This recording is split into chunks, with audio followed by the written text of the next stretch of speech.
Everything in creation is energy or aspects of consciousness, which are constantly sending and receiving. Every human being is a sender and a receiver. We are continuously sending out our sensations, feelings, thoughts, words and actions, and what we send out eventually comes back to us, the sender, according to the law of sowing and reaping. So we are constantly in communication with everything and everyone around us, whether we are aware of it or not. This applies particularly to the sense of touch. Every time we touch something, we leave traces of our own vibration on everything we touch. On every chair, for instance, there are countless vibrations from all those people who have used this chair over the years. Every material object is full of invisible but powerful vibration of all sorts.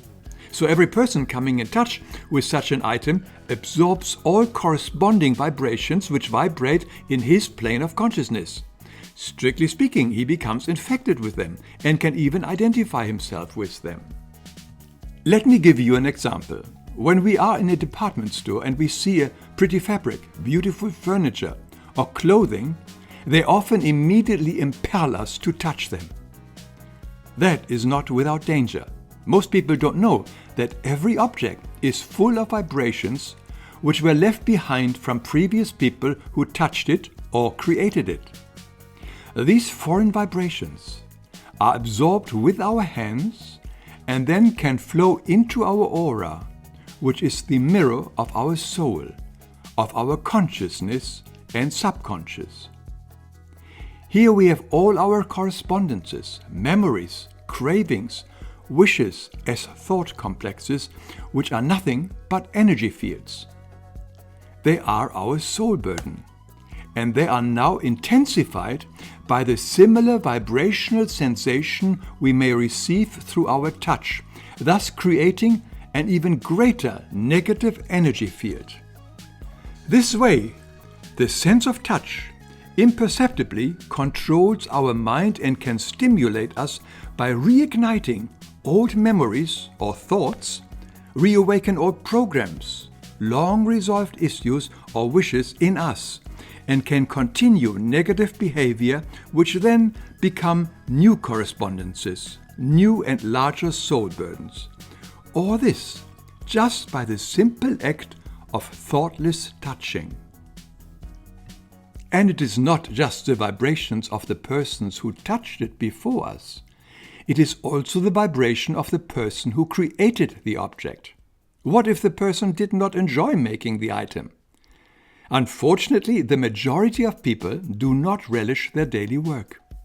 This means that their dissatisfaction, frustration, yes, even anger or weariness are vibrations that flow into their work, into the product they produce. And we then touch and even purchase these products. There is no such thing as a totally neutral object. Even a product created by a computer is colored by the vibration of the programmer.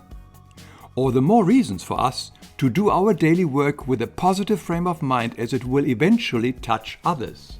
Some of us may be familiar with psychometry. Psychometry is the power that lets the user see the history of any object they touch. Just by holding a very personal item, like a watch or a ring, in their hand, people with this psychic gift can read significant life details of the owner. Here is another example. Imagine this here is our dear Uncle George. He suddenly dies. His soul left his body, and among the stuff he left us is his favorite bomber jacket. We love it and think it's the coolest thing ever. But what nobody knew was that dear Uncle George was a secret alcoholic. Every night he cherished his bottle of vodka. That vice and habit was a strong vibration of his aura, which saturated anything he wore, including his bomber jacket. Remember, everything in life is nothing but energy and vibration, including this jacket. Therefore, wearing this highly saturated jacket could create or reawaken strong desires for alcohol in us. Thus, whenever we wish to wear items of clothing from others, we should firstly try to clean them, Sometimes washing or hanging them in sunshine and wind can reduce the effects of the vibrations by the previous owner. In many traditions in India, the clothing, and in particular the undergarment, of dead people must be burned after their death, so that their resilient vibration does not attract unwanted energies. It is also important to note that in the East, people fold their hands and bow to greet you. They don't give their hand, because the shaking of hands can lead to the intermixing of energies and memories. The spiritual world also tells us not to lean against anything, as even walls and pillars can have foreign energies from other people. The one positive lesson which we all have learned from the pandemic is to be more careful of what we touch, and also to wash our hands as often as possible.